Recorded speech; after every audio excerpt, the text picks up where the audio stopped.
لە میوزیکەوە دێنەوە سەر شانۆ. ئەمڕۆ لە سلێمانی تیپی شانۆی هاوڕانی گەزیزە میێوەنداری تیپی شانۆی هیوایان لە ڕۆژهەڵاتی کوردستانەوە کردووە بۆ نمایشکردنی شانۆگەری ئاژەڵ. تیپی شانۆی گەزیزە زانین کە تەمەنێکی بەخشیەوە بە مێژووی شانۆ لە هەرێمی کوردستان بە تایبەت لە سلێمانیش.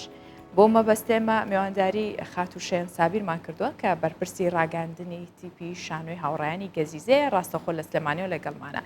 بەیانیت باش شێن گیان ڕۆژێکی باش بۆ هیوایم کە ئەمڕۆ ڕۆژێکی پڕوزە بێت بۆ تەواوی کار و چالاکیەکانتان و بە تایبەتیش ئەو میێوەنداریە گرنگەی کە ئێوە کردوتانە. جا پێم خۆشە تۆ زیاتر باسمان بۆ بکەیت ئەم گروپە شانۆیی کە هاتوون لە ڕۆژهەڵاتەوە ئەزمموی کارکردنیان و کارەکانیان چۆنە زانیاری لای تۆ بە بینەر و بیسەرەکانی ئێمەش بدە. بەڵێ هاشە خام بەیانێت باش بەیانی بینەرانی ئازیزیش باش زۆر زۆر سپاس. دەربارەی ئەم کارە هەڵبەت ئێمە لە پلانی ساڵانەی کارەکانی تیپی شانۆی هاوڕێیانی گەزیزە پێشتر نەخشە ڕێگایەگەیان نەخشەیەکدا ئەنین بۆ کارەکانمان کە چی بکەین لەم ساڵوە پلان و ئەجێنداکانمان چی بێ. ئێمە پێمان وا بوو کە پێویستمان بەوەی بە تایبەتی لە دوای ئەم ژینگە کۆمەڵایەتی ئێستا کە هەیە ئەم کرانەوەی بەڕووی جێهانە پێویستمان بەوەی ئیتر هەنگاوێکی تر بڕۆینە پێشەوە لە کارکردن و نەک تەنها ئەمە لە ئێستا لەم قۆناغەیە ئەوە جێبەجێکن لەوە ڕابردووشە هەڵبەت ئەو ئامانجە لە کارکردن هەبووە بەڵام ئێستا دووبارە ئەمانوێت دەست پێ بکەینەوە چۆن هەماهەنگی بکەین لەگەڵ بەشەکانی تری کوردستان و لەگەڵ تیپ و گروپە هونەریەکانی تر بۆی کە بتوانین سوود لە ئەزمموی یەکتر ببینین و کار و چالاکیەکان ئاڵوگۆڕی پێ بکرێ یاخود بهێنرێتە مەسەلەن کاری ئێمە بڕواتە دەرەوە و کاری ئەوان بهێنرێتە سلێمانی و هەولێر بە شێوەیەکی گشتی لە باشووران نمایش بکرێ. هەر لەو چوارچێوەیە مامۆستا گەزیزە خۆیان هەماهەنگیان کردووە کە گروپی شانۆی هیوا بەرهەمێکیان هەبووە لە فستیڤاڵی شانۆی کوردی سەقز لە هەفتەیەمی فستیڤاڵا بەشداری کردووە ئەو شانۆیە بهێنرێتە ئێرە هەڵبەت پەیام و ناوەڕۆکی شانۆگەریەکە هۆیەک بۆ هەڵبژاردننی لەلایەن مامۆستا گەزیزەوە. باشە شەهێن دوێنێ یەکەم ڕۆژی نمایشەکە بوو چۆن پێشوازی لێکرا گەرم و گوڕی پێوە دیار بوو بە تایبەت گروپێکە لە ڕۆژهەڵاتەوە بهێنرێ و ئەو کۆنتاکتە گرنگەی کە توش ئاماژە و پێکرد لەلایەن تیپی شانۆی هاوڕایانی گەزیزەوە کە کراوە و میێوەنداری شانۆ گروپێکی دیکەیان کردووە پێشوازی چۆن بوو لەلایەن بینەرەوە؟ بەڵێ هاشەخان ڕاستەکەی پێم خۆشە ئەوە هونەرمەندان خۆیان لەسەر کار و ئەو بەرهەمانەی کە ئەیبینن قسە بکەن پێویستە ئێمە دووبارە ئەو نەریتە دروست بکەینەوانێ کە ئایا کارێ نمایش ئەکرێ سەرنج و ڕەخنەکان چییە لەسەری و مەسەلەن ئەو لایەنانەی کە خاڵێکی هونەری باڵایان چێژێکی هونەری باڵایە لە کارەکەیە یاخود بە پێچەوانەوە ئەکرێت زۆر شت هەبێ شایانی ڕەخنە لێگرتن بەیان جێگەی سەرنج بێ لە لای هونەرمەندان. دوێنێ هونەرمەندێکی زۆر خۆشحاڵانە بەشێکی زۆر بینەر هەبوو بەڵام من هەمیشە ئەڵم یانی ئەمە وەکو ڕایکی شخصی خۆم هێشتا لای ئێمە وا کەم خەریکە دووبارە کولتوری بینینەوەی شانۆ زیندووە بێتەوە جارێکی تر بۆیە میوانمان هەبوو بینەرمان هەبوو بەڵام زۆرتر ئەوەیە کە ئێمە ئەم گروپە لەبەروی لە ڕۆژهەڵاتی کوردستانەوە هاتوون بۆمان گرنگە هونەرمەندی ئێمە ئەزمموی ئەوان ببینێ بزانێ ئەوان لە کوێی هاوکێشە هونەریەکەیان لە کوێی پەیامە هونەرەکانان ئاست و تەکنیک و ناوەڕۆک و دەق و هەموو ئەو ڕەگەزانەی کە شانۆیەکی باش دروست دەکەن شانۆکی باش بەرهەمەهێنن چییە بۆ ئەوەی کە ئەمان لە لای خۆیان جێگەی با بڵێن ئەتوانن کە سەرنجی لەسەر بێن بۆیە ئەو ئاڵوگۆڕە یاخود ئەو لایەنە بۆ ئێمە گرنگ بووە دوێنێ خۆشحاڵانە بینەر هەبوو بەڵام ئەمڕۆ کۆتا ڕۆژ ئەبێ لە بەرەوەی 2 ڕۆژە میوانداریەکە چاوەڕێی بینەری زیاترە بین. بەو هیواین خاتوشە هێنانی گروپێکی شانۆیی لە دێرەوە یاخود بڵین لە ناو هەرێمی کوردستان نەبێت چ کاریگەریەکێ بێت لەسەر بەرەو پێشبردننی ڕەوتی شانۆ ڕەوتی هونەر ئەو ڕۆشنبیری بە تایبەت بۆ شاری سلێمانی ئێمازانین کە گروپی دیکە هەیە لە ناو هەرێمی کوردستانە شانۆکاری زۆر بەتوانا و باشمان هەیە بەڵام هێنانی گرۆپێکی دیکە ئامانجی هەرەسەرەکی چییە بێ و گرنگیەکەشی چییە بێت؟ یەک تێگەیشتن هەیە ئەبێ ئێمە ئەو تێگەیشتنە ئەگەر بە هەڵەیە ڕۆشتە بێ پێویستە ڕاستی بکەینەوە. ئەویش ئەوەیە کاتێکە تۆ گروپێک یا کەسایەتێکی هوەری یان کەسانێکی بە ئەزمون لەو بوارەیە ئەهێنیتە کوردستان، ئەگەر کەسەکە لەسەر ئاستی وڵاتانی جیهان ناسرابێ لەسەر ئاستی ناوچەی بێ، پێویستە ئەم تێگەیشتنە ینی بۆ خەڵکیش و بۆ هونەرمەندیش بەم شێوازە بێ کە ئێمە بتوانین یەکەم جارێکی کە بنیاتی پەیوەندی بنین، دووهەم سوود لە ئەزمموی وەربگرین و بە پێچەوانەوە ئەویش سوود ئەو کەسانە ئەو گروپانش سوود لە ئەزمموی ئێمە ببینن. من دڵنیام یەکێک لەو مەسەلەن بۆ نمونە ئەو گروپی کە دوێنێ ئێمە بانکێشتمان کردوون و نمایشیان هەبووە، لە کۆتایی نمایشەکەیە هەندێک ئاڵوگۆڕ هەبووە، هەندێک قسەکردن هەبووە، دێگفتوگۆ هەبووە کە ئەکرێ بۆ ئەوانیش ئەزمون بێ، بۆ ئەوانیش سوود بێ. دواتر ئەم ڕۆژگارە ینی ئێستا لە هەموو کات زیاتر دنیای ئاڵوگۆڕی پەیوەندیە، ئەکرێ ئەمانە جارێکی تر بنیاد بنرێتەوانێ بۆ ئەوەی کە بتوانانی کاری باشی لەسەر بەرهەم بهێنی و بیرۆکەی گرنگی لەسەر بنیاد بنینەوە. باشە، ئاماژت بەوە کرد کە ناوەڕۆکی یاخود ناونیشانی شانۆیەکە بەشێکی دیکە لەوەی کە تیپی شانۆی هاوڕایانی گەزیزە تمۆحیان هەبێ خود سەرنجیاندا بێتە سەرەوەی کە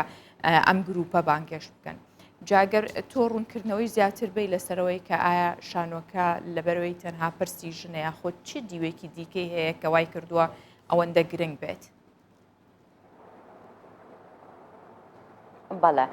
من بەر لەوەی وەڵامەکە بێمەوە ئەمێ ئەمەژە بە یەک دووشت بکەم. ئەگەر چیوەکو تیپی شانۆی هاوڕێیانی گەزیزە پێمان وایە شتێک نییە بە ناوی شانۆی ژن شانۆی پیا و بەڵام لەگەڵ ئەوەشە دوای ئەوەی کە جارێکی تر مامۆستا گەزیزە تەبان خۆتان نەزان کەم تیپە مێژوویەکی دوور و درێژی هەیە، مێژوویەکی زێڕینی هەیە، جارێکی تر کە بنیاد ئەنێتەوە ئێمە بێ ئەوە بزانین ئەم نەفەسە نەفەسێکی ژنانەیە وەکە هەوڵمانداوە کار بکەین لەسەر ئەو کێشانەی کە لە خەمی ئێمەیە. لەبەر ئەوە بابەتی پرسی ژن و پرسی توندوتیژی ئەمڕۆ لە هەموو کات زیاتر خۆمان هەمومان ئەزانین، ینی ڕۆژانە ئێمە هەر تیڤی بکەینەوە یاخود لە ڕێگەی سۆشیال میدیاوە ڕۆژانە دەرگیرین بەم هەموو ڕوودا و هەواڵە خەمناکە کە بەڕاستی ئەو خەمە بە سیمای هەمومانەوە دیارە و کاری لەسەر سایکۆلۆژیامان کردو. بۆیە زۆر گرنگە ئێستا لە هەموو کات هەموو ئەو چین و توێژانێکە بەرپرسیارەتیان هەیە چۆن وا بکەن کار لەسەر ئەوە بکەن ئەم پرسەوە ئەم بابەتی توندوتیژیە بە جۆرێک لە جۆرەکان پەیامەکان بخرێتە کۆمەکی ئەم پرسە. دیاریکردنی ئەم شانۆیە هێنانی لەلایەن مامۆستا گەزیزەوە یەکێک لە هۆکارەکان ئەوەیە کە قسە لەسەر پرسی ڕۆژ و قسە لەسەر توندوتیژیەکە و بە تایبەتی قسە لەسەر توندوتیژی دەرحەق بە ژن ئەکا کە ئەمە پێم وایە نە لە هیچ بارودۆخ و زەمنێکە ڕەنگە لە ئایندەشا ئێمە زۆر زیاتر پێویستیمان بەوە بێکە کار لەسەر ئەوە بکەین پەیامەکانمان، چونکە بیرمان نەچێت دوجار ئەم پرسە نەک پرسێکی ناوچەیە یاخود لە کوردستانە، بەڵکو ئەم پرسە پرسێکی جیهانیە. مەسلەی پرسی ژن، مافی ژن، مەسلەی توندوتیژی و ڕوبەڕووبوونەوەی توندوتیژی پێم وایە ئێستا لە هەموو کات زیاتر لە دنیا شاکاری لەسەرەکرێ. بۆیە ئەکرێ هەموو چین و توێژە جیاوازەکان، هونەر، ئەدەب، میدیا، سیاسیەکان، ڕۆڵی حکوومەت، هەموو ئەمانە بخرێتە خزمەتی ئەوەی کە بتوانرێ لانی کەم ئەم ڕەنگە مەترسیدارە کاڵ بکرێتەوە. ڕاستە. خاتوشێن بە دەرفەت تێزانم لێرەوە باسێکی ئەو کار و چالاکیانە بکەی بەتایبەت ئەگەر لەسەر ئاستی تاکە کەسی وەکو خۆت وەکو ژنێکی چالاکە کردوتە و بەگشتیش لەسەر ئاستی بەڕێوەبەرایەتی و یاخود وەزارەتی ڕۆشنبیری و هەموو لایەنە هونەری و ئەدەبیەکان بکەن کە ئەم ساڵ زۆرێک لە کارەکان چڕ کراوەتەوە لەوەی کە لە دەرەوە میوانی بیانی بهێنرێ هونەرمەندی و کللتور و ئەدەبی دەرەوەی هەرێمی کوردستان تێکەڵ بکرێ. لە داهاتوودا پلانتان چییە و چۆن ئەتوانن ئەمەی کە کردوتانە ببێتە دەواازەیەک بۆ کرانەوەی زیاتری هەرێمی کوردستان و بە تایبەتیش پایتەختی ڕۆشنبیری بەڕووی ئەدەب و هونەر و جیهانی بوونە؟ بەڵێ، خۆشببختانە ڕەنگە هەندێک جار سەرنج هەبێت لەسەرەوەی کە ئێمە خۆمان توانای هونەری باشمان هەیە بۆچێ بە پێویستمان بە گروپ و میوان مەسەڵەن کەسانێک بێ هەندێک لە کەسایەتی بێ کە بیان هێنینە کوردستان بەڵام من هەمیشە بە پێچەوانەی ئەو ڕێیەوەم پێویستمان بەوەیە کە ئاڵوگۆڕێکی پەیوەندیەکی کولتوری ئاڵوگۆڕێکی هوەری ئەدەبی هەموو ئەمانە لە ئێستا زیاتر لە هەموو کات پێویستمان پێێتی من ئەتوام بە شێوەیەکی گشتی ئەوەی کە هەیە دوای کۆرۆنا خۆشببختانە ینی چالاکیەکان دووبارە گڕوتینێکی تریان بەخۆی بن و گەشتونەتە ئاستێکی تر و لەگەڵ ئەوەی کە بە ئێستاشەوە ڕەنگە کەم و کوڕی رەخنا سەرنجی زۆرمان هەبێ بەڵام هیچ کاتێک لەگەڵ ئەویانی ینی بستیت بەڵام هیچ شتێنەکەی نەخێر پێویستمان بەوەی بەردەوام بینکار بکەین باش و باشتر و بەرەو باشتر بڕۆین تی پیشانەوەی هاوڕێیانی گەزیزەش هەر لە هەمان چوارچێوەیە ئێمە لەم ساڵا پلانی ئەم ساڵیان با بڵێ نیوەی دووەمی پلانی ئەم ساڵی ئێمە ئەوەیە کە بەرهەمی خۆمان هەبێ و میوانداری هەندێک بەرهەم بکەین لە ناوچەکانی تری کوردستان کە لە ئایندەیەکی نزیکە هەماهەنگمان لەگەڵ باکووری کوردستان هەیە کە تیپێکی شانۆی ئەوان بێتە ئێرە نمایشی شانۆی بکە هاوکات ئێمە لەگەڵ مامۆستا گەزیزە تەبعاً ئەمە لێرە ئاماشە بە شتێک بم تیپیشانۆی هاوڕانی گەزیزە لە ئێستاە دەستەی بەڕێوەبردنەکەی مامۆستا گەزیزە کە خۆی کە تەبعاً یەکەم تیپە لە ئاسی کوردستانە سەرۆکەکەی ژن بێ ئەمە زۆر جێگەی ئفتیخارە و لە ئێستاە من لەگەڵ خاتوو بێستان کە بەڕێوبەری ئیداری ئەمە سێژن دەستەی بەڕێوبەری ئەم تیپێن کە پلانی نوێمان هەیە بۆ کارکردن بیستم ئەوە بڵێم کە ئێمە پلانی سێ وەرکشۆپی گەورەمان هەیە کە بتوانین بیکەینەوە چ لەسەر ئاستی هوەری کە یەکێک لە وەرکشۆپەکانیش تایبەتە بێ بە میدیای کولتوری هوەری لەگەڵ ئەوەشا بانکێشکردنی کەساتێکی ناوداری جیهانی بهێنینە سلێمانی و پایتەختی ڕۆشنبیری و ئەکرێ ئەم دەرفەتە لە پایتەختی کوردستانیش بێ بە هەمان شێو بۆی بتوانین سوود لەو لە ئەزمموی ئەوانی تریژ وەربگرین